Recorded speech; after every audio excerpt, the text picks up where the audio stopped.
And welcome to Connected Conversations for Creatives, a place for creatives like you where you can learn, grow, and connect. I'm your host, Jennifer Carr. Mental health is an increasingly crucial topic in today's fast-paced and demanding world, touching the lives of millions across the globe. For creative individuals, the intersection of mental health and creativity is particularly significant. Creativity often thrives in this delicate balance between inspiration and turmoil. However, anxiety and depression can be formidable adversaries for creative minds. Creative individuals, be they artists, writers, musicians, or designers, they possess a unique mental landscape that's both the source of inspiration and susceptibility. The very qualities that make creative minds innovative, imagination, sensitivity, introspection, also makes them susceptible to mental health challenges. The pressure to constantly produce new and original work can lead to self-doubt, perfectionism, and burnout. This in turn can give rise to anxiety and depression, two of the most common mental health issues. Today's guest is Sachetta, a software developer, author, blogger, and mental health advocate who has built a brand around teaching people how to get out of their head and get to the root of their mental health struggles in a strategic and straightforward way. Whether you're a creative trying to balance that fine line between creativity and your mental wellness, or you're just here for the sake of learning, we're glad you're joining us because today's show is going to be a wealth of information. So without further delay, I'd like to welcome Brian to the show. Brian, thank you for being here. Hey, Jennifer, glad to be here. Thanks for having me. Absolutely. So let's start with you telling us about yourself and how you found yourself on the path to building Get Out of Your Head. For sure. Yeah. So, by trade, I'm a software developer, went to school for that and some business stuff. And then after school, started putting those skills to use, right? Got a bunch of jobs as a software developer, started working in that field at, startups and stuff like that. But along the way, it was like throughout my entire life, or most of life that I can remember, I had always dealt with anxiety and depression, right? And in my 20s, it started to really peak. And even in my teens too, but it was like, okay, so from maybe 18 to 25, it was this crucial period where it was like, I'm really struggling with this stuff now, and I don't know how to make sense of it. As I got closer to 25 and even to 30 and whatnot, I finally started to make some strides with both of those conditions. And some of it is, there's a creative aspect and root and story there. And some of it was just me, struggling with this stuff, but then finding some solutions. And so I can't really say that I sat down and I was like, I know that I'm a creative now and I'm going to create all this stuff, right? All I know is that I came up with these different solutions for myself that some of them I felt like really worked and were really valuable. And I think when you spend so much time, right? If somebody's listening and they're like, I've been anxious my whole life, I've been depressed my whole life, or I've dealt with that a lot in the past, it becomes such a big part of you, right? It becomes such a big part of your emotional life. And I struggle to find the right words because I say it becomes so important to you. The difficulty with saying it that way is nobody would say anxiety is so important to me. I love anxiety, right? It's more just that it's a part of you and your history and your emotions are wrapped up in it. And so as I started to make progress, I was like, I am so invested in this because I've been through a lot of pain myself. And I look around and I see the pain that other people are dealing with as they struggle with anxiety and depression. So I started to talk to some folks and they were like, wow, you're really educated in this space. How did you come up with all this, whatever? And the content that I had produced for myself, obviously with the help of a lot of different people and therapists and thought leaders and whatnot, eventually I was like, okay, I have enough content here where I feel as though the right thing to do and the thing that I want to do is share it with the world in some capacity. So that led to me eventually creating the Get Out of Your Head brand, which now has a couple books in it, a bunch of blog posts, podcast appearance and stuff like that. But, at the end of the day, right, the mission, no matter it's obviously it's great to sell books and make some money and whatnot, but the mission at the end of the day is to help people because I know I know that feeling and I empathize with people because it is so brutal at times. It really is. And I've struggled with my own past with mental health and depression and anxiety as well. Not as much as I did with depression, but I think one of the hardest things is we're afraid to talk about it. There are stigmas that surround it, and people are ashamed. At least that was my experience. It was based on my upbringing and that kind of thing. And so to be able to put it out there and be like, hey, it's okay to say that you are struggling with X, Y, or Z, or a combination of those things. And let me provide you with some solutions that have worked for me and also have worked for other people. And so I think it's a very worthy cause. And yeah, if you can sell some books in the end, that's also a very, that's helpful in a lot of ways. So let me spout off some stats real quick, and then I'm going to ask you a question that kind of goes alongside them. So for software engineers, there are about 15% who report struggling with anxiety and depression, which I thought was kind of actually a low number, but the burnout rate is around 83%. And for artists, there's this range that ranges from 15% to about 50%. That encompasses like writers and painters. But then musicians, their rate of anxiety and depression is around 73%, with a 60% burnout rate. So to me, like for creatives, the numbers seem a lot higher. So why do you think that creatives find themselves struggling with anxiety and depression more than a software engineer or a marriage and family counselor? For sure. I think maybe the answer here is a little bit of like chicken and egg, right? So it's like, who are you and what does that do to your mental health? And then also like, what are you doing and how does that contribute to your mental health? So let's talk about an artist, right?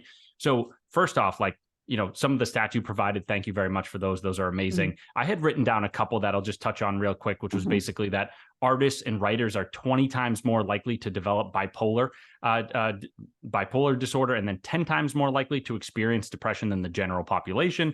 And then, on average, those same folks are, I guess, if we just say creative folks, right, are more likely to experience anxiety than the general population. Let's look at first, like the sort of question of like, who are you, right? So if you are a creative, right, a lot of people will say like creativity doesn't always have to, but it can come from pain, right? So sometimes you see a painting and somebody will say, wow, that's so beautiful. Like it captures the human experience and whatnot. And it may be beautiful, but it's not quote unquote like sexy, right? Because it's like, it's expressing some difficult part of the human condition or whatever it may be. And so you think about those emotions and you say, okay, a lot of people will sometimes say that artists are more likely to experience those emotions in general, right? And then that is what sort of becomes the catalyst to allow them to create their art, or it becomes the driver that says like, you got to do something with these emotions, right? So that's kind of like who you are, maybe, right? Your nature is saying, you're wired this way and you're going to feel these emotions in general. And that's going to lead you, right, to want to take up a creative profession or outlet. The next piece of it is like, what are you doing, right? So if you are an artist, let's say a musician or a painter or whatever, like just think about, tactically speaking, how difficult that is for most people, right? You look at some of the statistics around writing, and I think they say that like the average book sells like 100 copies, maybe 500 max. And it's really this long tail, or I forget exactly which term you want to put on it, but basically it's like, to the victor go the spoils, right? So there are a small number of authors who have sold millions of books and have made a lot of money. And so for someone like myself, I look at that and I'm like, this is awesome. I could make a ton of money. And I'm not trying to be negative at all. I'm just trying to be realistic that odds are the average author is not going to sell millions of books. And so then you think about answering that question of like, what do you do, right?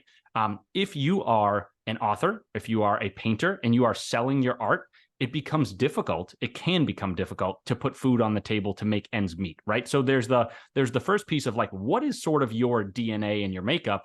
And then there is also like, how does the anxiety, how does the depression possibly emerge in your life? And I would say, right, like from my own perspective, like I'm a software developer by trade. I luckily get paid well to do that. And that allows me to write on the side because I can kind of keep the bank account afloat.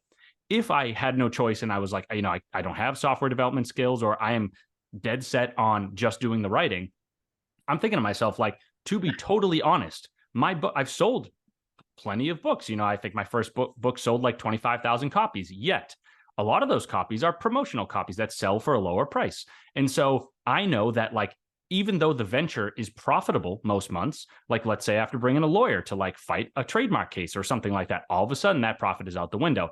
Even if we ignore that for a minute and we just say, I have to go make a living selling my books, selling my paintings, that's a very difficult thing to do. And so again, it's like, every month when the electricity bill rolls around and the car bill rolls around and whatnot, you may be saying to yourself, like, how am I going to make ends meet? And that is, sort of like the basis of anxiety right there. So there's a lot of different ways that those emotions could arise in creatives, but I think it's important to talk about all the different aspects because it's definitely multifaceted.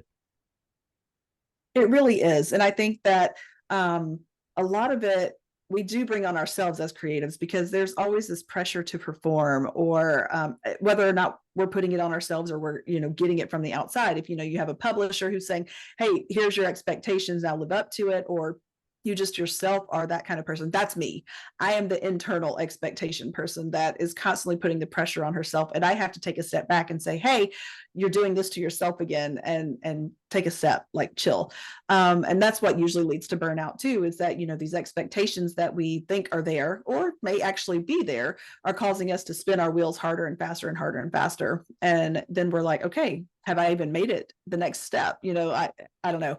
And also we overthink a lot of things. I think so the internal factors, the expectations, the overthinking, but also isolation. Like being an artist is a very isolating thing. And so when we like put ourselves in our little bubble and say, hey, I'm being creative right now, we tend to find ourselves missing a very important component of being human, and that's connection. And so I think all of those things working together, whether it's in your DNA or whether it's circumstances you put yourself in, I think that creatives really are more susceptible to anxiety and depression and a host of other mental health disorders. The bipolar stat, that kind of surprises me because a lot of times bipolar is not an environmental thing. Like that's not typically how that works. It's usually a genetic situation, whether it was passed down or there's a genetic, malformation in the human development process.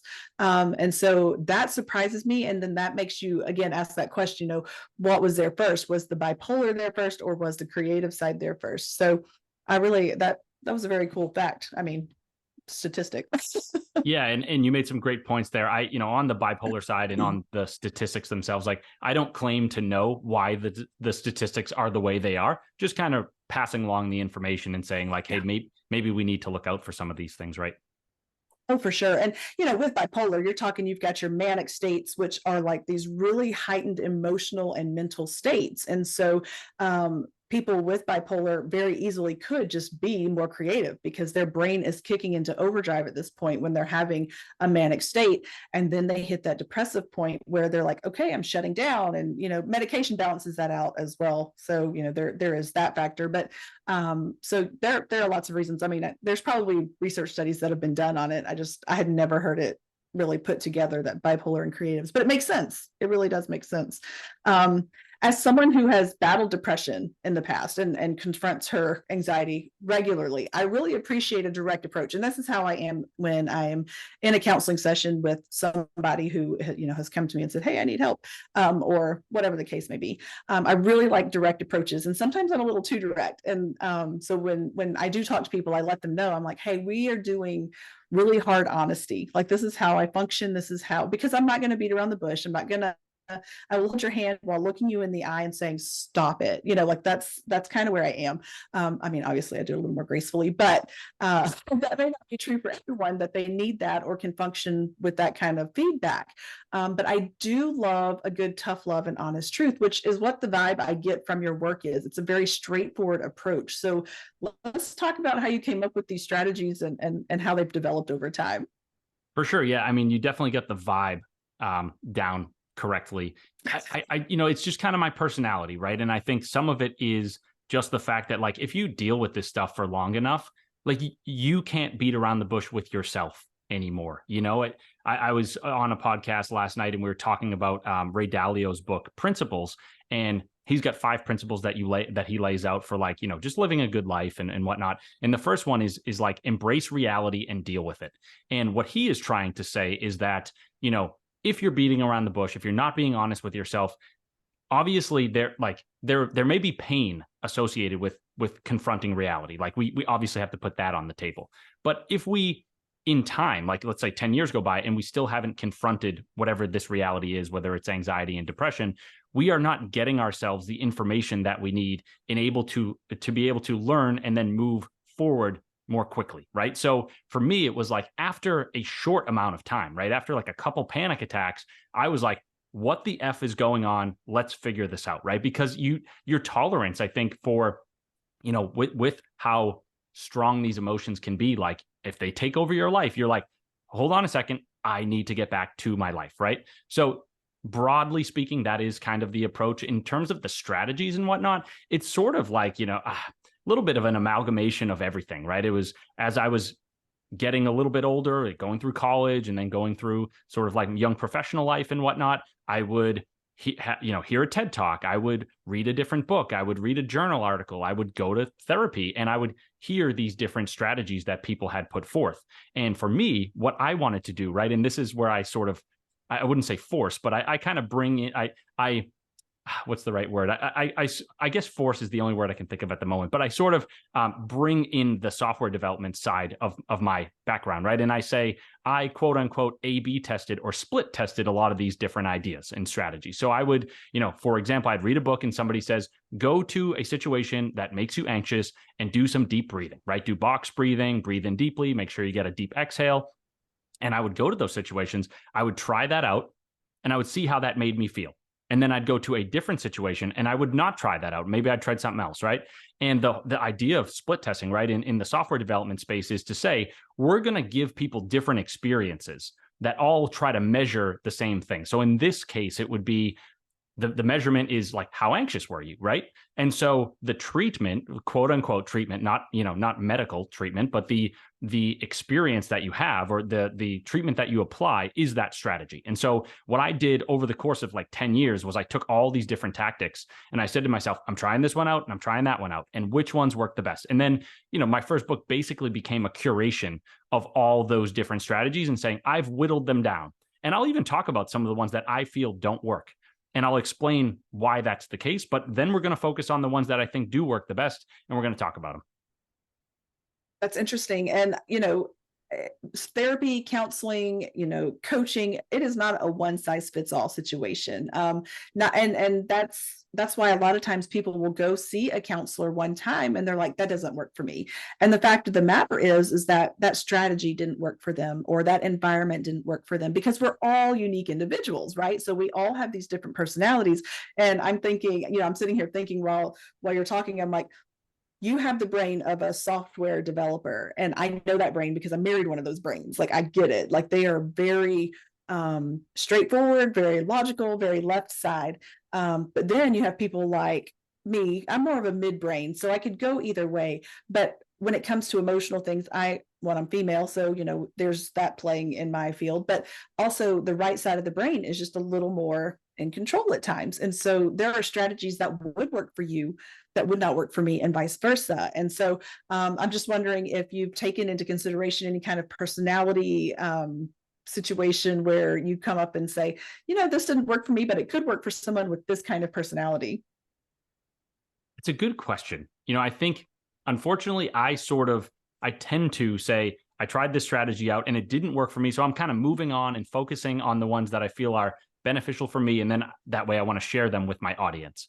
I don't necessarily go back and say, hey, this tactic that didn't work for me, maybe it works for somebody else, right? One of the tactics that I talk about a lot in my writing that, again, I haven't looked at this and said who could benefit from it, but I know that people can. It's just that, like, I also have a lot of experience with this one where I'm like, I sort of distrust the fact that a lot of people could. I think it would be a small portion of people, especially, talking about mental health, right? So there's this, some people will sometimes say, right, is you may have heard a concept like this with a book like The Secret, right? Is the notion that, like, if you want to create an external reality, you first need to generate it internally. And what that really means is, like, if you want to achieve something, you need to think about it. You need to visualize it first. And I'm, again, not saying that this can't work for people, because I mean, the book, The Secret, sold a lot of books, and people swear by it and whatnot. But I just know from my own experience that, so if I take that sort of overall school of thought and I say,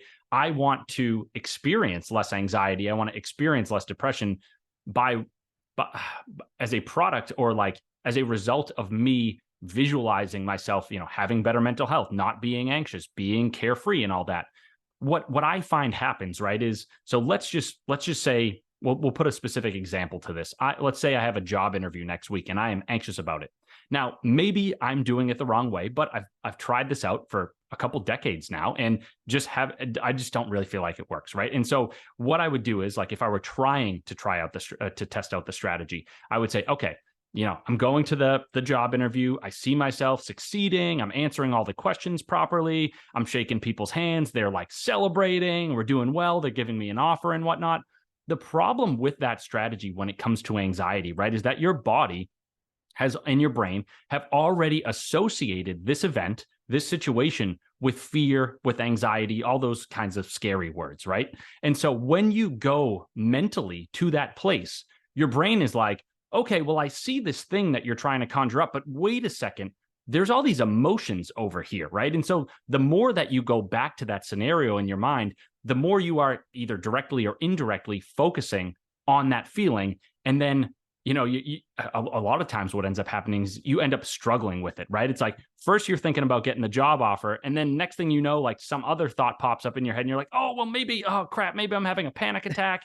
And oh goodness, like, now I got to see myself really not struggling and whatnot. And you just go into this spiral, right? And so one of the reasons I talk about this so much in my content is because it's the ethos of my brand, right? Get out of your head. One thing that I feel works for me is, rather than go into the fear, right? Because a lot of times people say, what you focus on expands. It's like, if you want to experience less anxiety, do not focus on it whatsoever, right? Put your mind somewhere else. Get out of your head, get back into your body, and kind of, I know it sounds so like cheesy or like dumbed down, but it's like, you got to get back into the present moment, right? And find things that are interesting around you, and find ways to disconnect from that fear, from all those negative emotions that are swirling inside you. And so, yeah, I mean, I'm sure I could ramble on further about this one, but for me, that is, if I could tell somebody, like, if somebody was like, what is the one thing that you can tell me about anxiety? I would be like, do your best to not think about it at all. And if somebody says to you, hey, you're going for a job interview, you can't get a job offer if you don't first envision it in your mind, I'd be like, that is complete garbage. Whoever told you that is a liar, because we've all, even if we don't know it, right? We've all had situations where we surprise ourselves. If you needed to see that thing in your mind first in order to make it happen in real life, there would be no such thing as surprise. You'd be like, no, I generated this in my mind, and so I knew it was always going to be there, right? But again, we sometimes surprise ourselves. So I like to say, just to wrap this point up, right, is if you think about, like, your performance in a situation like this, even though it's scary, and even though that fear is calling you to, like, go into your head, if you try your best to live in, like, Dale Carnegie sometimes would say in his books, live in day type compartments. I would almost say live in, like, minute type compartments, right? If you're making a smoothie, be making a smoothie. Think about that. Don't think about what's a week down the road, that job interview.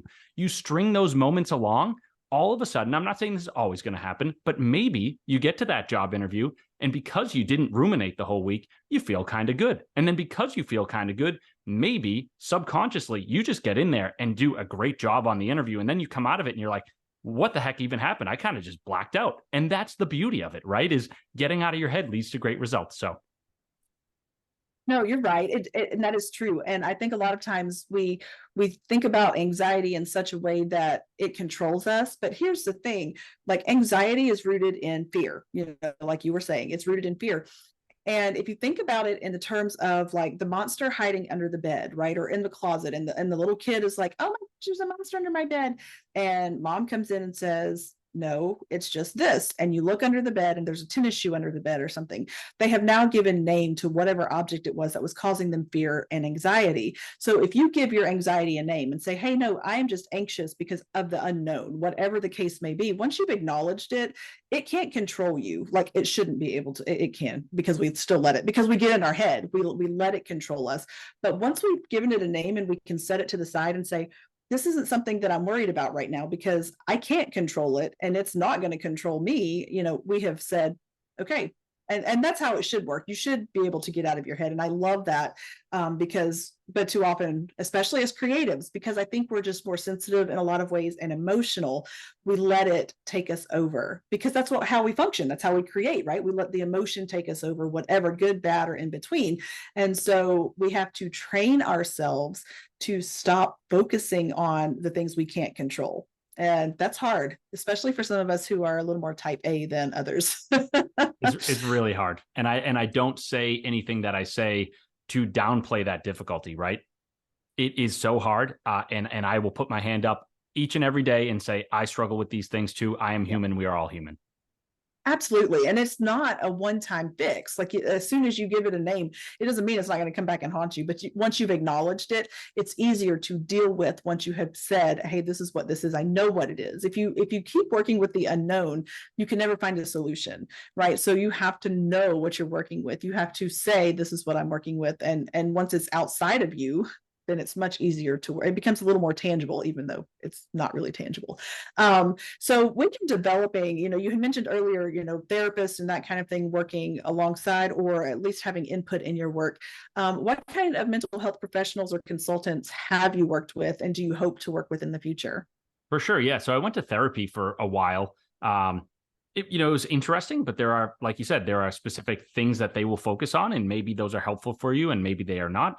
That is kind of, in terms of, I guess, professional, that is sort of the degree or the extent to which I have incorporated that, directly into my teachings. I guess when I say directly, right, is like, I read a lot of books by therapists. I read a lot of books by psychologists, psychiatrists, and I incorporate their work and their research into a lot of my writings. But in terms of like working one-on-one with a professional, it's kind of been, a couple therapists that I've seen. So. Okay. I was just wondering, and is that something that you would do in the future, and I'm not volunteering, I have zero time, but I have references if you needed them. But is that something that you would want to collaborate later on with a mental health professional, or are you good doing what you're doing? I mean, there's not a wrong answer. I just was wondering. Yeah, I think the answer is kind of like wait and see, right? I feel like right now I'm doing all right, and if I wasn't doing all right, I probably wouldn't, I'd probably pause on some of the writing stuff, because I want to make sure that it stays authentic, and I'm not like pumping out some article and being like, you guys are all so great and you can do it, when I'm not doing it, right? I want to make sure that I remain authentic. At the same time, like if I got to that place where it's like, oh yeah, I really like to work with somebody again, or I feel that would be really beneficial, I would do that. And it's not me saying that I don't think it's beneficial. I'm just like, right now it's kind of like I got everything tied up, and I'm like, I feel like I'm in a groove and it's solid, but things change and you just never know. Yeah, nothing wrong with that. It's just kind of one of those things that if you wanted to broaden your audience, there are some people, especially those who are mental health professionals and creatives, we kind of hold back. We have some pause, until we get to know a person and what their work looks like and stands for. We kind of have pause when it comes to, getting help from somebody else. We're like, oh, are they just trying to get our money, or that kind of thing, until we actually get to know the person behind the work. And so it might be something to think about. That's just my 2 cents. That doesn't mean anything. And I mean, I honestly have toyed around with the idea of like going back to school, getting a clinical degree and whatnot, but there's just so many things, so many competing priorities, where it's like, sure, I'd love a little bit more reputability or whatever it is, but I gotta decide, what's the most effective use of my time. So. Oh, for sure. No, that was just something that popped in my head. You said nothing was off the table, so I thought I'd throw it out there. Yeah. So thinking about, because we don't always see the need in ourselves for help, right? It's really easy to see other people struggling. So let's talk about when we see somebody struggling, offering help is not always well received, but have you ever dealt with that, where you've been like, hey, I think you could use some help? How do you deal with that, or have you dealt with that? Yeah, that's a hard piece for sure, right? Because I think the last thing you want to do is come off as like a know-it-all, right? Mm-hmm. What you really want to do is you want to come off as somebody, and this isn't like it's not a manipulative tactic. It's like, what is the most effective way? Because at the end of the day, what you are trying to do is help that person, right? So what is the most effective way to help that person? So for me, it's like, sure, I could always run in and be like, hey, I wrote books and, but usually it's like more, I try to just have a conversation with that person and just get to know them a little bit to the degree that I can. If I'm in a rush, then maybe it's not possible. But if I'm in the same room as somebody, I'll just be like, hey, tell me how you're doing. Tell me like what's going on. And I'm just trying to get a lay of the land, right? I'm absolutely not looking for a spot to come in and say, hey, here's my book. It's more like I am just like, I'm trying to act as an unlicensed therapist or just a good friend and say, okay, you tell me what you're going through. And then based on what you say, I will maybe try to provide some tips, right? There are times where I'll talk to people and I'm like, you know what? Maybe our personalities are a little bit different and you might not appreciate my writing, but I might say, hey, I read this other book recently that like I thought was pretty cool. So like maybe check it out or something. Maybe I'll send them a resource right online. If it's a blog post from my blog or somebody else's, like at the end of the day, what I am trying to do, and I know I said this already, but it's like I'm trying to help that person the best way that I can.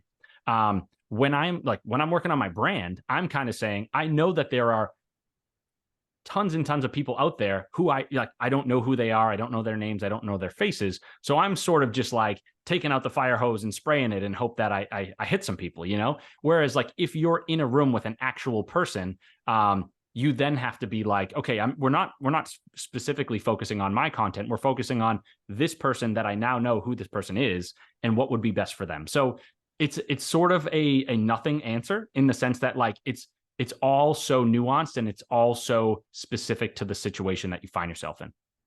Oh, absolutely. And, would you consider maybe if somebody has read your book that they would be able to be that person for somebody else? Like they would be able to offer up suggestions or strategies to help deal with getting out of their own head? Yeah, I mean, again, at the end of the day, it's all about what is effective, what is helpful. And I mean, you just look at some of the studies and some of the research that's out there, and it's like there are anecdotal cases where people are like, oh, I was so anxious and I had this great conversation with my friend and I feel so much better now, right? And we're not trying to slap a label on that and say that that is therapy, but it is therapeutic, right? In the sense that like we all need relationships. We all need meaningful and deep relationships. And the more that we cultivate those, that can help us a lot in our emotional well-being. And so if somebody reads any resource on the mental health front and then is able to turn and be a good friend to somebody and say, hey, I'm not trying to push anything on you. All I'm saying is like, maybe it sounds like you're doing X and maybe think about doing Y, or I read this interesting idea. Like, what if you tried that on for size, right? That is, at the end of the day, that is what we're really after. For sure. And, with creatives, sometimes we do close ourselves off. Like I mentioned earlier, we become isolated and we let ourselves get shut away from those relationships, those connections. And so I think if you have a creative friend, this would be more for the person who has a creative friend, make sure you're checking in with them regularly, because they will very easily get lost in their own head, in their own world. And they will say, I'm fine. And the fact of the matter is that we get lost in our work sometimes, which becomes our therapy, and we forgo the connection with humans where we actually find the healing that we need, as opposed to just continually pouring from a broken vessel. And so I'm very, very encouraging to people who go check on your creative friends and check on them genuinely and sincerely. So true. Yeah. So are you ready to switch gears and talk about being an author and a creative, or do you have something else you want to talk about mental health wise? I say let's do it. I'll kind of close this section by just saying, folks who are listening, who are struggling with this stuff, to the same tune of what we have been talking about, right? Is don't feel like, I hope you don't feel alone. I hope you know that there are other people out there struggling with this sort of stuff. I know it's easy to say, like, don't be ashamed of it and whatnot, but like, I hope that, myself and Jennifer can be something of guiding voices and say, like, we're out here talking about this stuff, right? And there are other things that would probably be more quote unquote fun, right? To do than sit on a podcast and say, put my hand up and say, I deal with depression. But I do that because I really want to help people. And I hope that, with us having this conversation and kind of, again, presenting that guiding voice, hopefully folks can listen in and say, you know what? Okay, I know it stinks. I know it's embarrassing, but I'm not going to be ashamed to go get the help I need. And lastly, like, just, I guess, hang in there, keep your head up. Things often get better. And to be honest, like, give it enough time, it will. So my heart goes out to you if you're struggling with any of these things. And I hope that you find some helpful information in our conversation. Absolutely. And I'm going to throw this out there just for I'm not volunteering Brian for anything, but I am always available. Like, you can contact me through my website. You can contact me through the podcast. If you need somebody to talk to, then I'm here to listen. Like, that's what I'm good at. It's what I made a career out of for a long time. So I'm here and I will gladly listen to your problems. I'm not going to offer up counseling, but I will listen and I will send you in the right direction and I will be your friend. And so that I can offer you. Beautiful. Yeah. Okay. So let's switch gears here and talk about, since you're an author, I am always interested in hearing about other authors and their publishing process. So talk about how you ended up writing a book in the first place. Like, what was your, like, oh, I should write a book about this? Yeah, so touched on it a little bit earlier, right? In the sense that, like, let's just say I went through 8-ish years of like really struggling with this stuff and then finally making some strides with it. And I'm just kind of the kind of person that writes a lot. Like, I take a ton of notes in my phone. If I'm listening to an audiobook, I produce these notes that are, and this is not a humble brag, like I'm just saying what happens, right? Is I end up writing a lot of notes on the book, and I probably take, I don't know, I create a file that's 5% the length of the book, something silly like that. And, you know, funny enough, side tangent is I don't always go back to those notes, but I still do it anyway. So, you know, as I was dealing with anxiety and depression and finally making some strides with it, I created a Word document on my computer, and I had one on my phone, and I kind of, you know, started combining the two and whatnot. So I took all these different ideas that I had generated and some of the tactics that, you know, I guess I curated and whatnot, right? And felt actually worked. And I dumped them into these different files on my phone or on my computer. And eventually, like, I looked back and I was like, I have so much information here. I don't know which parts of it are most valuable, but again, like that, maybe not again, but this is kind of the creative process and the brainstorming process, right? So a lot of people will say, when you are brainstorming or when you are writing a first draft, just quote unquote, throw it up. Don't critique yourself. Don't hold yourself back. Just get all the ideas out there. So I basically got all these ideas out there in the form of these different documents that I had made. And then again, at some point, I kind of looked back and I was talking to people and I said, all right, this is so meaningful for me, or such an important, like a big part of my life. And I just feel like, you know, I see the pain in other people and I feel like I need to do something with this information. So at that point I said, wow, I really do have a lot of info here. What's the best medium for it? And I don't know, for one reason or another. I think back when I was a teenager, I was like, maybe I'll write a book about this stuff when I finally figure out what I'm doing. And so many years later, it was like, oh, I did kind of say that at one point, and now I have a lot of information. So maybe let's go that route. So it wasn't directed. It wasn't really thought out. It just kind of happened in a way. And from there, I was like, yep, took all those ideas, synthesized them down, sort of did some editing of myself, right? And then ended up writing a first draft and a second draft and so on and so forth. And then eventually came the first book. So yeah, that creative process was definitely undirected. Second book was much more directed. It was like, I've been through this before. I was going through a depressive episode at the time. And I mean, I struggled a lot during that, but at the very least I had the experience to say, I've been through something like this in the past, right? Where like I'm dealing with a mental health issue. And what I did with that, again, no humble brags here, just kind of laying out the experience, was I got through the anxiety in one way or another. Not that I don't struggle with it at times anymore. But I then took that information and made a book out of it, made a brand out of it and whatnot, right? So I said to myself, I sort of have run this playbook before, right? But just for a different affliction. So for the second book, it was like, okay, I'm dealing with this depressive episode. And while I was in it, I was like, I'm not going to write the book now because I'm still struggling. But I was like, I am now on the lookout for things that are going to help me. And then I'm going to try those strategies out. And then once I finally feel better, or I don't know what the right, it's such a subjective word, so better, right? But it was like, once I feel as though I've gotten to the place that I kind of had hoped to get back to, I will then sit down, I will take those ideas and be like, which ones were the most effective ones? How do I integrate them into a book? And, I had more sources and more science in that second book, but yeah, I don't know. It's kind of just like going about living my life, seeing what inspiration strikes, and then sort of synthesizing it down. So that was the process, I guess. Did I answer the question? You did. So you just had so much information, you had to do something with it. And so you put it into a book and then you did it again. And so, no, I love it. That's a great answer. And I think anyone who has ever listened to this podcast for any amount of time, just in the last year, they know my reasons for taking the self-publishing route. And for me, it was all about freedom and control. Did you also do self-publishing, or did you go traditional publishing? I did do self-publishing, and the freedom and control were really big influences or reasons for doing that. The other was, to be totally honest, right? I didn't have a platform. I didn't have any followers or anything like that. And I'll be totally honest, like, even though I've sold some books, like, I still don't have like a crazy big following. So one of the unfortunate realities, right, is if you want to go traditional publishing route, the publishers are going to look at you and be like, more or less like, hey, how big's your email list? How many followers do you have online? Because they are, I guess, to give a little bit of industry info, I'm sure folks that are listening know some of this stuff, is like, traditional publishers are sort of like venture capitalists, right? And they are looking around and saying, it's not necessarily like, oh, I like this manuscript. It's more, can we take on this project, cut you a check, and then get our money back and then some?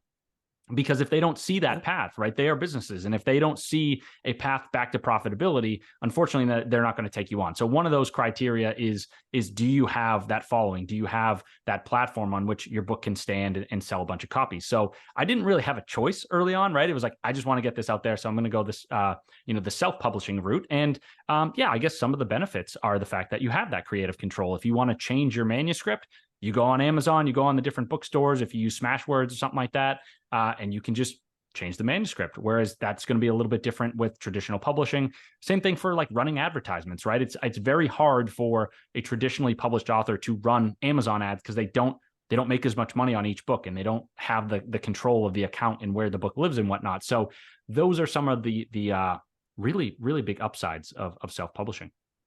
Oh, for sure. But what about the opposite side of it? What have you found to be like some of the biggest struggles that you have faced as a self-published author?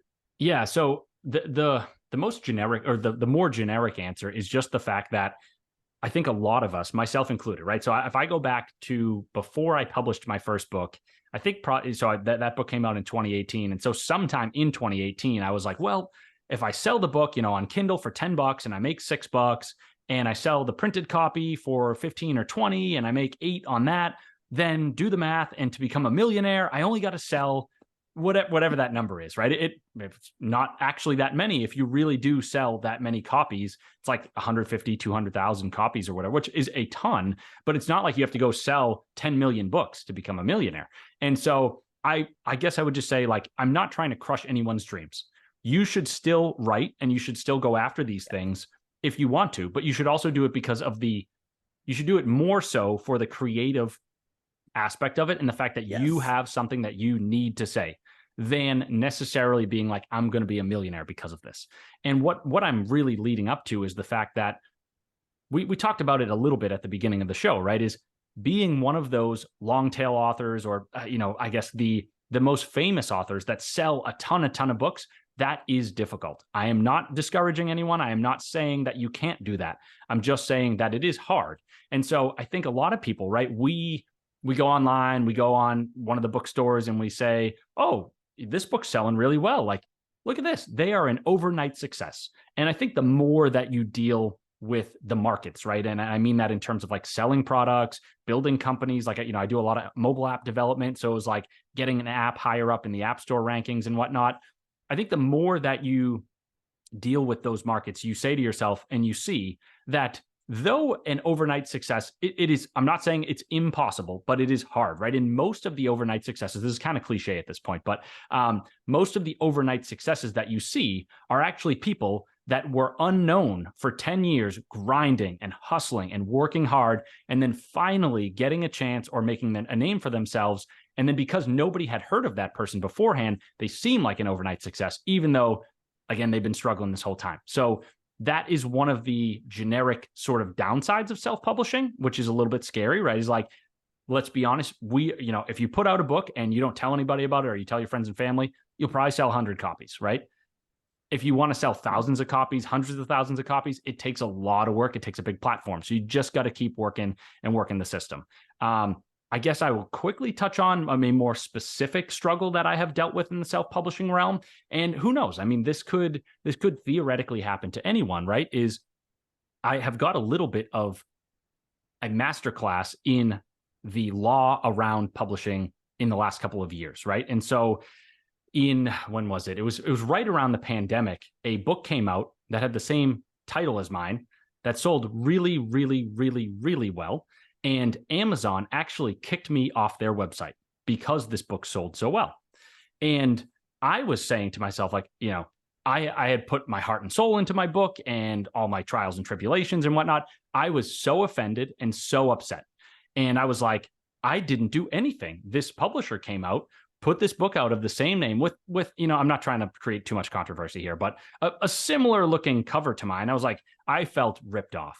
And I also felt like I got the short end of the stick where Amazon, like, I'm like, how did Amazon not see that my book had been out for years before this book, right?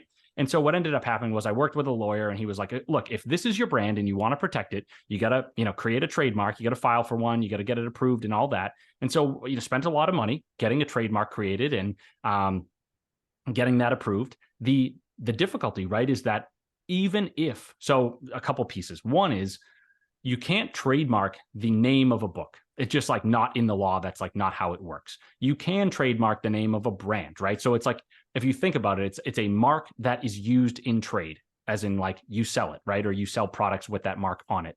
And so if you want to be able to trademark something related to, if you're an author, right, you then either need to put out multiple books in a series with the same name, the brand name, or you need to like create a brand that then you sell merch for and you have, courses and whatnot. And so the other, like that takes a lot of work, right? The other difficult part is even after your trademark is granted, you still need to protect it. And so I guess I will just say that, I'll kind of leave the details out, but like have contacted the publisher who put out this book and then used the mark on a different product. And me and my lawyer were like, that's a big no-no. You can't put it on another product. And unfortunately, right, everything is a business. And so the people with the big pockets, and I'm not trying to sound too like conspiratorial or like screw the system or anything like that. It's just that nobody is going to sit there and be like, you know what? Sorry, little Brian, here's $1 million for your time and your efforts and your pain. They are going to fight tooth and nail to quote unquote protect whatever it is that they have. And so for me, that was a difficult trial by fire to be like, okay, maybe I don't know exactly how this works. And maybe like creating and protecting a brand is harder than I thought it was going to be.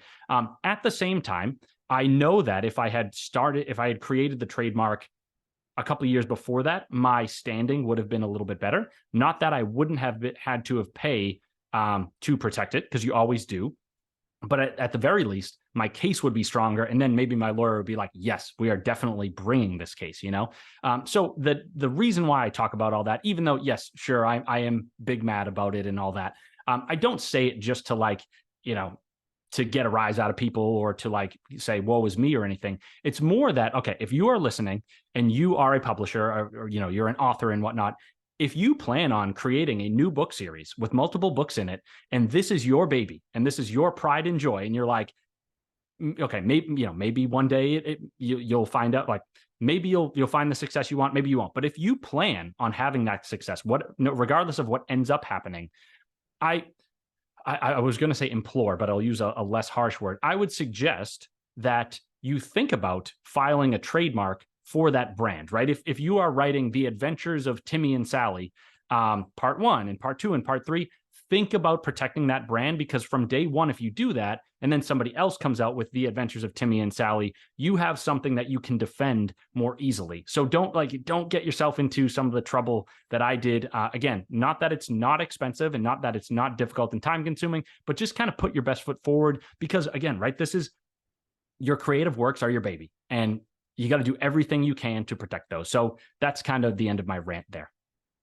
No, that's a great rant. And it's something that I have talked about a few episodes back. I was talking to, her name is Alyssa Hecker. She's an entertainment lawyer. And one of her main pieces of advice is protect your work. Like from the very beginning, as soon as you start putting the words on the page, that work needs to be protected, and not just with copyright. Like it needs to be you can't get it back, especially her biggest thing is right now is with AI. Like with all of the AI stuff that's going on and all of the theft that's happening, or the just blurring the lines of morality and immorality, if you will, like protect your work, because you can't get it back easily sometimes. And so if you just start with that mindset, hey, it needs to be protected. So yes. And then I had another guest, his name is Alan Taylor, and he's an expert on Web3 social, which is not something that I was even familiar with until he brought it up. But that's another way to protect your work, not just through trademark, but also you can use the Web3 type deal to kind of tag your work and make money off of it. So that's kind of a cool thing that people can talk about and think about. I don't know. Are you familiar with Web3? A little bit. Yep. I mean, blockchain and, Yeah. sort of like decentralized stuff. Yeah, a little bit.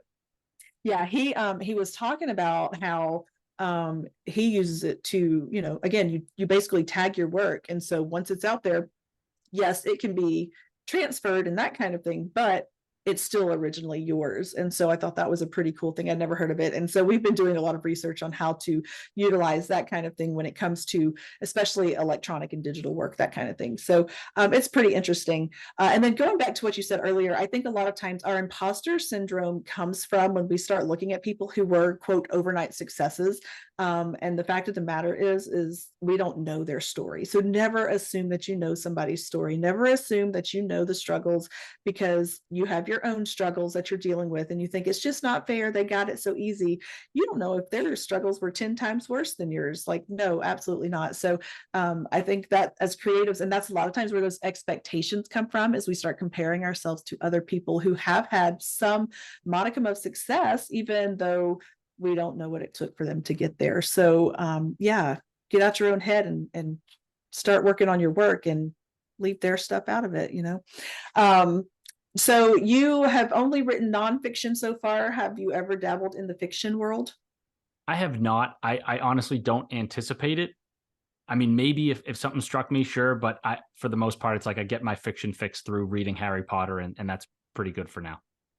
That's pretty good for now. That's fantastic for now. Oh, yeah.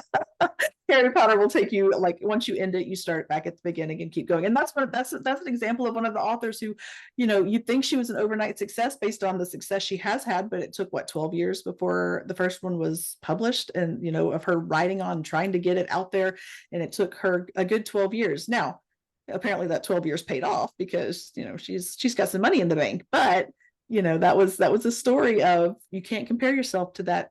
You can't say it's not fair, because she had her own struggles as well. No doubt.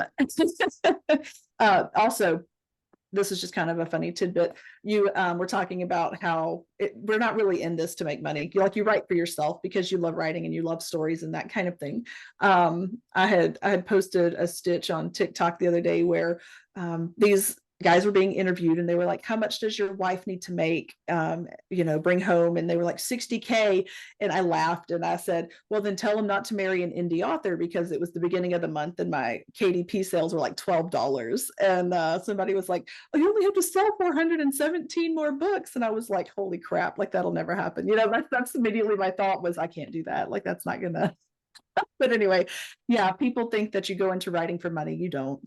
You absolutely do not. You don't. And if something better becomes of it than the money, or like, if you go in for the emotion, the excitement, the craft, and if something else, right, if money comes in, then that's great, but it's hard to rely on that. It is. And good on you if you can make that happen. I'm happy for you and very proud of you if that's what happens for you. So let's talk about marketing real quick. How do you market your work? Because I don't know anything about marketing nonfiction. It may be a totally different ballgame, but how do you market your work? Yeah, a combination of different things. So kind of what I wanted to preface with was the notion that, like, you could always spend money, right? Anybody, and I'm not saying that everybody has the money, but like, if you wanted to and you were like, I'm going to take my life savings and I'm going to throw it into advertising or whatever, like, that is an option. But one, I don't know if that's always the best option. And two, for most people, right? Like, especially if you're an author, you probably don't have that much to work with. And I'm not saying that, looking down on anybody. It's just the reality of the situation, right? Because if we were selling millions of books, like, kind of, again, a chicken and an egg kind of thing, where it's like, if we were already selling millions of books, then we'd have some money. But how did we sell those millions of books if we didn't have any money to advertise anyway? So what I like to focus on, right, is like folks who are listening, who are self-published authors, and even traditionally published authors, but like folks who are listening to this podcast, right? It would be amazing if Tony Robbins were listening to your podcast, but I would kind of assume that that is not the case, right? So we are talking to a different clientele, different kind of market. And so what I think we want to focus on is Sure, you could spend that money if you had it or whatever, right? But I think most people will get the most out of us talking about cost efficient strategies. And so, unfortunately, I think, fortunately or unfortunately, so the good news is if you don't have a lot of money to market your work, you can still market your work. The unfortunate part of that is that it's going to take a little bit of hustle, right? So the hard work is in replacement of the money, I guess, if you will. So the first thing, and it's pretty apropos or whatever the right word is, we're on this conversation right now. Get on some podcasts, do some hustling on that front. So, there's a bunch of different tools out there that help you connect with other podcast hosts or just podcast hosts if you're not one yourself. So like there's podcast guests, there's Pod Match. There's a list that I have on my computer somewhere. I'm blanking on a couple of the other ones, but for example, right? So like podcast guests, you pay a relatively small amount of money. It's like $100 a year to be on this listserv. And then twice a week, they send out a list of people who are looking for guests. And if you feel as though you qualify for that podcast or you could contribute to that podcast, you click on the podcast or the link that is provided in the email. And then you reach out to that host and you say, hey, this is what I would like to contribute to your show. Or you write a nice little message trying to prove that, your appearance would be valuable. So getting on some podcasts, that is one way to do it, right? Again, there's some of those other services. Check out Podmatch. Some of my friends use that and like that. But you could also, if you were really ambitious, you could cold email people. You could cold LinkedIn people, right? I was on a show I guess it was last year, with her name's Anna B. David, and she has a pretty popular show called On Good Authority. And I had listened to it for a long time and gotten a ton of valuable marketing tips out of it. And I just wrote to her and I was like, hey, been listening to your show for a couple of years, love it. Like, here are some of the things that I've learned and implemented and whatnot. Would love to come on your show and talk about XYZ. And she actually responded and was like, I'd love to have you. And so I'm not saying that's going to work all the time, but if you show, right, that you are adding value and not just being like, can I come on my show to talk about your book? You'll make an impression on that person and you might make them want to respond. So that's, I guess, strategy number one is just getting on some podcast episodes, talking about your work, but in an effective way, right? I'm not trying to come on here and be like, hey, book one is named this, and here's the URL, and here's the price. We're having a conversation. We're talking about some of the topics that are in the books. If those are helpful for folks, I invite them to check them out. But like first and foremost is we're just trying to have a conversation that adds value to the audience. So right. We'll go with the podcasting thing. We'll put a pin in that one. Couple other things that we could talk about real quick. So there's like these book promotion services that sometimes people use. There is a website called Reedsy, Reedsy. They have a cool list that's like curated where it's basically like maybe the top 20 or 100 different lists that you can pay for, right? So basically they have email lists that are already set up, maybe 10,000 followers, maybe 100,000 followers. And you submit your book to these lists and you pay a small amount of money for most of them. If you get on like BookBub, which is kind of the creme de la creme, you pay a lot of money. But if you get on like, I think it's Fussy Librarian or trying to think of some of the other ones, kind of blanking on e-Newsreader Today or something like that. Robin Reads, you'll pay a smaller amount for them to take your book and essentially blast it out in their newsletter.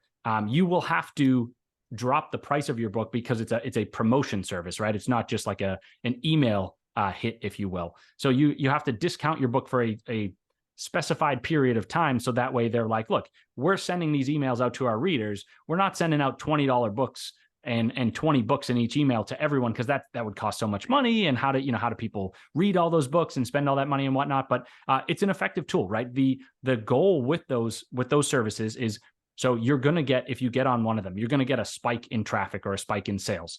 You want to try to capture that spike in whatever way that you can, right? Because like if the algorithms, if you want the different algorithms at like Amazon and Barnes and Noble and the bookstores to maybe pay attention to your book, you need to string along a little bit more success than just like one day, one off, right? And so there is the notion of like, you could string a bunch of those promotional services together. So you could say on Monday, we're hitting this one. On Tuesday, we're hitting that one. Wednesday, Thursday, Friday, you string a bunch of those together and then you sell well for like 5 days in a row. And maybe that helps your book sustain success for a little while.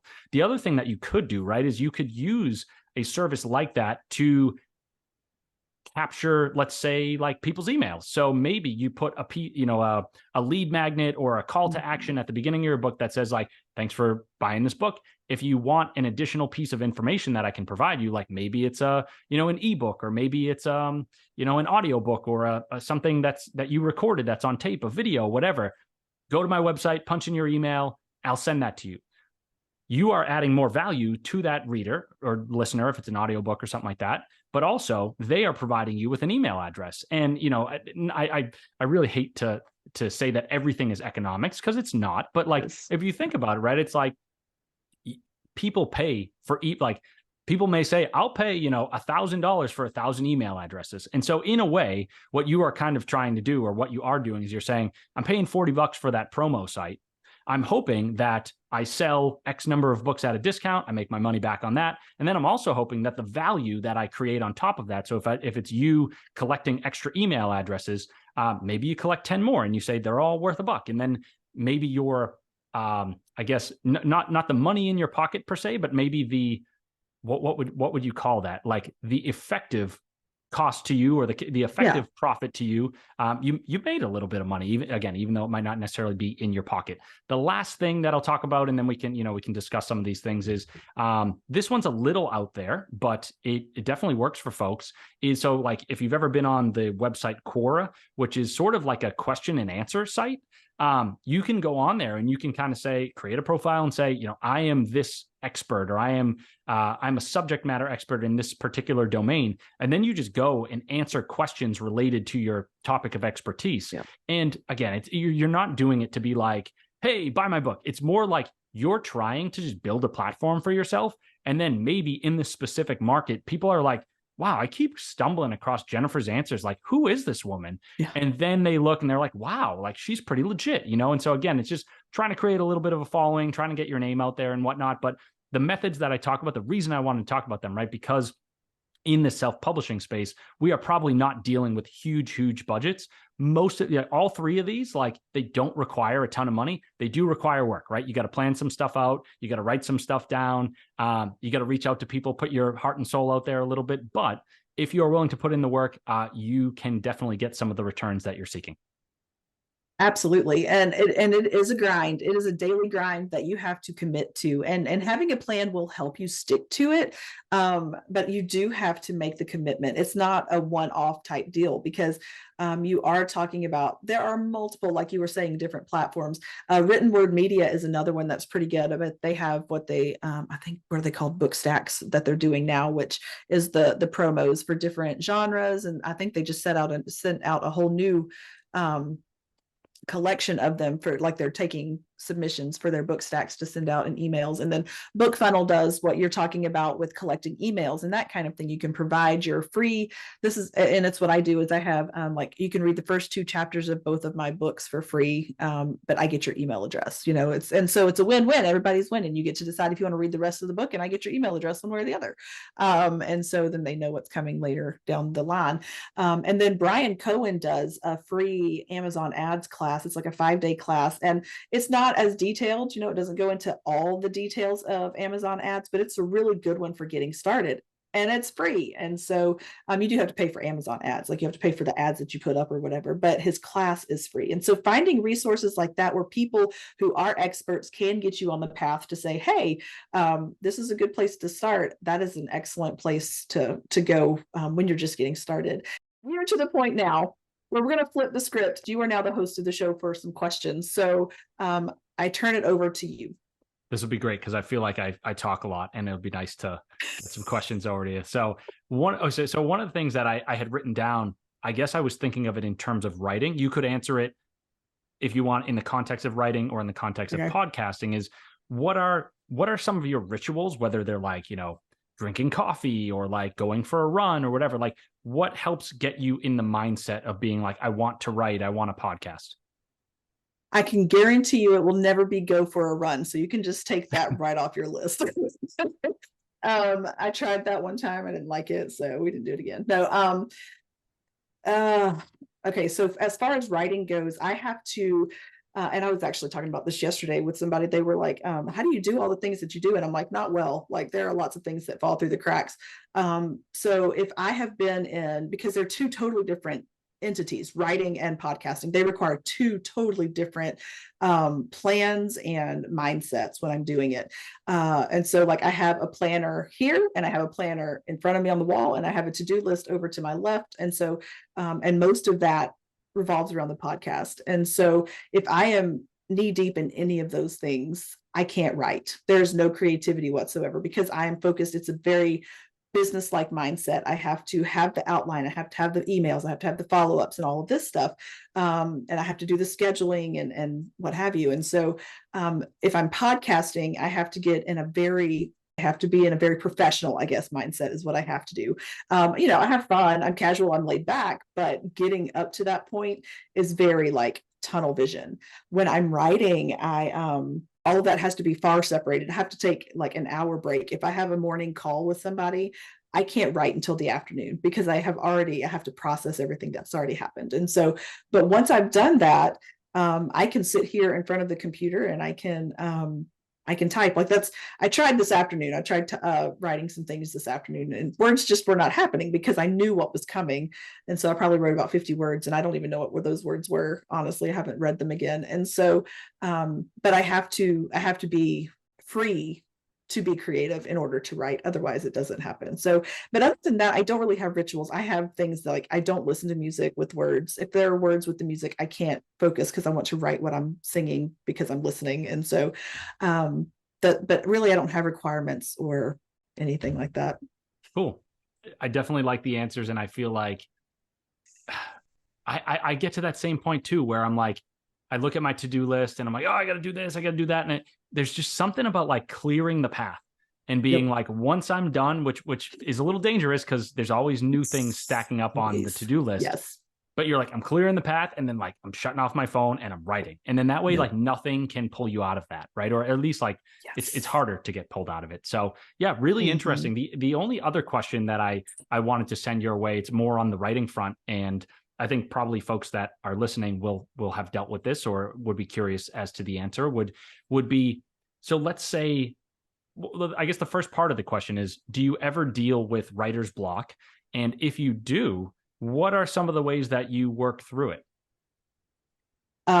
Literally I walk away from it. And I've dealt with writer's block on different levels, right? There are different, is it like a big roadblock? Yes, I've had that one. In my second book, I had the first part written, I had the end written, and I was like, how the heck am I going to connect these two pieces? Because I knew what I wanted to happen in the end, and the beginning was the pickup from the first book. And so it was like, hey, no big deal, no problem. But that middle, oh my goodness, it was a disaster. And so I would inch my way towards it, and then I'd go to the end and I'd kind of work my way backwards. And it was really bizarre because I am a type A, very organized person, except when it comes to my writing, it is all over the place. And so I literally got so frustrated. I was texting with my editor and was like, I don't know what to do. Like, I have no idea what to do. And she was like, then don't do anything. And I was like, I can't do that. It won't get finished. She was like, it's your book. It's your schedule. You can choose not to do anything. And I was like, oh, you're right. And so I walked away from it, and it was probably a month. I probably didn't touch it again for a month. And I came back to it and was like, words. And so I wrote it, and then I sent it out to beta readers, and it came back. And I gave them 3 weeks, I think, to read it.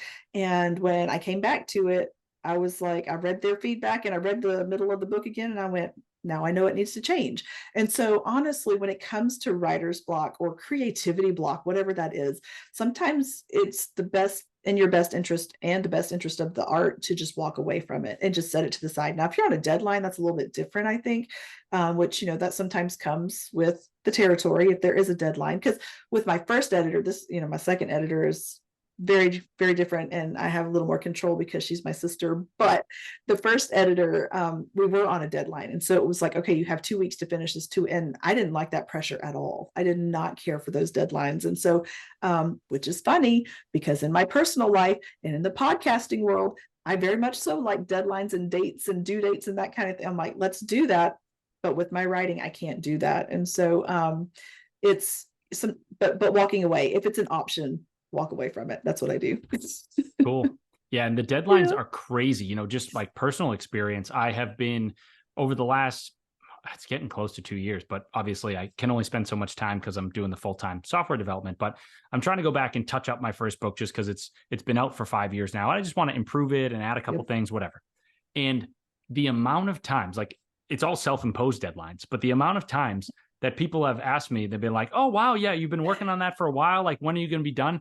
The amount of times that I have said I'll be done within a couple weeks, and then like 6 months go by, it's happened so many times. And I'm like, Yep. maybe part of that is a product of the fact that I am not a full-time writer. And so I can't spend 60 hours a week on it. But I'm just like, if I were a full-time writer and a publisher gave me a deadline, I don't know what I would do. Like I go crazy in those states, So I don't know, that would seem difficult to me. So Yeah, no, it's a lot of pressure because, for me, now when I was in grad school and I was writing research papers, I could spit those puppies out the night before. I could, 25 pages, whatever, because it was facts, it was information. It wasn't me trying to be creative. I was taking information and information and regurgitating it, or finding my own things to go along. And it was a very different world. Whereas I have to be able to get lost in my imagination for a few hours at a time when I'm writing fiction. And I mean, I'm a mom and we live on a farm and I have responsibilities outside of the home. Like I've got a lot of things going on. I wear a lot of hats. And so um, if there's anything distracting me and I can't get lost in my imagination, then it's just not going to happen. yeah, like, I think, kind of to sum it up, right, is writing, although it's very rewarding and it can really help us on the mental health front, and you can get that triumph, right, when you get it right. There are, unfortunately, like the difficulties of being in the trenches and being like, wow, I thought I had this paragraph, this chapter, I thought I had it right, and I've read it 16 times now, and all of a sudden I just realized that it's totally wrong. Yep. That is such a humbling experience. So anyway, I'll leave that there. I have one more question that I wanted to Okay. ask you, just because of the subject of the conversation. So Mhm. we talked about mental health a bunch on this podcast, and you sprinkled in some nuggets of wisdom. What would you say? And I'll leave it open ended. What would you say to folks who are struggling with mental health stuff on the creative side, or is there anything that you do to help with your own mental health in those situations? Like, again, kind of giving you blue sky. Maybe that's helpful. Maybe it's not. I don't know. No, it's good. So I will say personally, I think acknowledging the fact that I'm struggling. I was talking to my best friend today, and I've been dealing with a head cold since last Thursday that just will not shake. Like I've got, it feels like I've got a frog in my throat. It's ridiculous. And so and I told her, I said, I can't tell if I feel like I'm moving toward a depressive hole or if I'm still sick. Like I can't tell, but the fact that I can say this could be an option, this could be a possibility in the near future. One, I've said it to myself. Two, I've said it to someone else, and she was like, "Are you okay?" And I'm like, "I'll let you know." But now she knows to check back in with me. And so to have those people on your team, in your corner, whatever you want to say, at least one person, and they don't need to know the ins and the outs. Just let them know that I might be struggling, and let it be somebody that you trust. Like, build your tribe, build your community, whatever you need to do, but have those people there. So that, and so that's what I do. I make sure that somebody, sometimes it's my husband, I'm like, hey, I'm feeling a little depresso today, like we got to work on something. I need you to pick up some slack here for me because I'm trying, whatever. So just having those people you can be super honest with, and that you can trust with that. And then as far as encouragement, it goes along the same lines. Like, don't be afraid to admit that you need help. That is something that for the longest time, like I was raised in a home where you just weren't praying hard enough. If you were dealing with depression or anxiety, you just needed to pray harder. And it was like, because that was kind of the mentality of it. And it took me a long time. I mean, it was probably, I guess, about 14 years ago when I fell into my really like really bad. It was postpartum depression, borderline psychosis, if I'm just going to be completely transparent. Like, it was Sure. bad, it was ugly. And it got to the point where if I hadn't asked for help, either me, my daughter, or either of us, neither of us would be here today. You know what I'm saying? Like, it was that ugly. And so I had to get to that point where I had to realize that it was help or it was worse, And so, and I couldn't afford worse. There were too many things at play that worse was not going to be an option. I came to my senses. And so just know that there is no shame in asking for help, because, oh my gosh, the difference it can make when you get the right help for the issue that you're struggling with. So acknowledge that you have issues and get help. That's sum it up that way. That's beautiful. Thank you for Yeah, sharing. I appreciate it. absolutely. All right, I'm going to take the reins back because I want to ask you how listeners can connect with you and your work. Yeah, I think the best place to go to is my website, which is getoutofyourhead.com. So there's no dashes, no spaces in that. It's all one word. You can find the books online, if you go to the various retailers, Amazon, Barnes and Noble and whatnot. But I usually point people to my website just because then you will know that you're in the right place and all the resources are linked there and whatnot. So yeah, that's getoutofyourhead.com. Perfect. And we'll make sure the link is in the show notes. And so it'll be as simple as clicking a link. And all right, you've had all this time to think of the answer to the big question. So it's the same question I ask every guest, and I'm looking forward to hearing what you have to say. But what is the one piece of advice or encouragement you want listeners to walk away with if they hear nothing else this evening? Sure. There are so many things. It's hard to really choose one, but I had kind of thought about this question a little bit. So I have an answer. And it was the notion of, right, like meaningful work is something that so many of us strive for. And in today's modern economy, it's like, if you have meaningful work, you are blessed, right? And I'm not saying that to be like, hey, you're blessed, like, but like looking down on that person. I'm just saying, like, that is what we all are looking for, and it's hard to find. But if you are a creative, then you have the capacity for meaningful work already embedded in your DNA. And that comes through, unfortunately, sometimes needing to course through your emotions, right? And we said at the beginning of the show, sometimes beautiful pieces of art are created as a product of those negative or difficult emotions. So all of that is to say that if you harness those emotions, even though it is sometimes difficult, not only can you find that meaningful work, right? It's like, I can't really describe exactly why it's meaningful for each single person. All I can say is that, like, if you are constantly creating work that is a product of those emotions, I guarantee you're going to be like, this is so meaningful for me because it's cathartic. It's helping me work through my emotions. I'm then doing amazing things. I'm creating things that almost like I feel as though I'm called to do, right? It's almost like this soul work. So if you listen to those emotions, I would venture to say it probably won't just change your life. It will also probably change a lot of other people's lives. So focus on those emotions, create that awesome work that is inside of you. And that's what I have to say.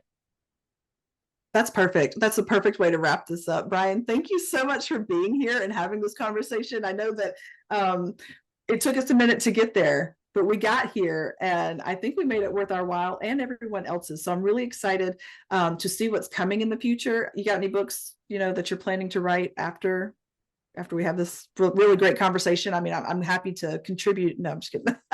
Yeah, I have it. I have like a general, like, I have a very, very loose idea for like part 3 of the series. Nice. I don't have much fleshed out at all. So I don't know if that will ever happen. I don't know if it'll happen in 2 years, 5 years. I do know that I'm spending a lot of time on that edit of my first book. So that's kind of first and foremost. And then I think after that is really like trying to fine tune the brand, work on SEO, maybe start a podcast, just trying to get more content out there and whatnot, trying to drive traffic to the books that I already have. In time, it would be awesome to write another book, but I'll be honest, right? I'm 33. It's like at some point in this near future, I'm single, but I'm like, I would like to start a family at some point. And once that hits, as you know, right, it's like all of a sudden you go from, oh, I'm so busy to like, no, I'm drowning, So we'll see if that third book happens. I would like it to, but I don't know what the future holds. So. Well, it's going to be bright, whatever it is. I'm really excited about the work that you are doing. And I think it's going to help the right people that need it will find it. And so thanks for doing the work and making it such a worthy cause. Thanks, Jennifer. I appreciate you having me on. Great combo. Absolutely.